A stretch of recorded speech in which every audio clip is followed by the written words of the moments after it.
mūsu pētniecības nozare ir magnētiskā hidrodinamika. Mēs pētam to, kā ar magnētisko lauku kustināt vai miedarboties ar elektrovadošu vidi, jeb mūsu gadījumā šķidru metālu.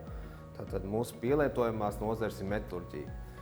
Viena no lietām, ar ko mēs esam jau slaveni, mēs esam atraduši veidu, kā salikt liela mēroga pastaigos magnētus, lai tie būtu pielietojami dažādās metalurģiskās situācijās.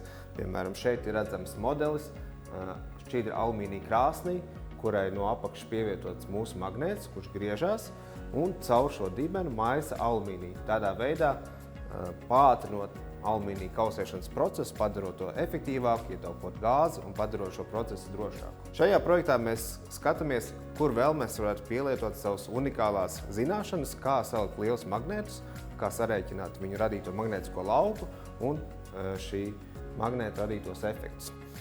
Nākošā problēma, ko mēs apskatām, ir silšana. Mēs atradām veidu, kā ar pastaigiem magnētiem sildīt dažādus metālus. Ne tikai tērauda, bet arī alumīniju, varu, misiņu un citus metālus. Kam tas varētu būt interesanti?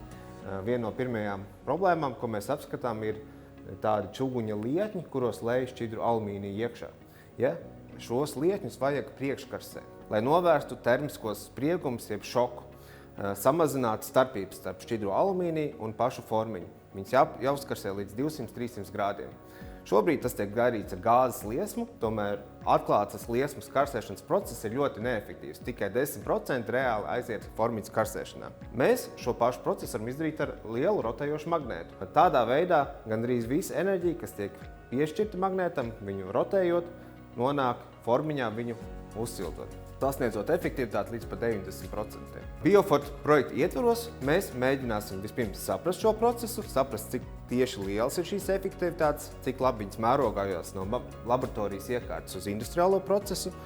Tātad mums būs gan eksperimentālā izpēte, gan mēs taisīsim šo industriālo mēroga prototipu, kur uzstādīsim alumīnija liešanas rūpnīcā uz šīs čuguņu formiņu konvejeru un pārbaudīsim, cik labi tas strādā jau ražošanas procesā rūpniecībā.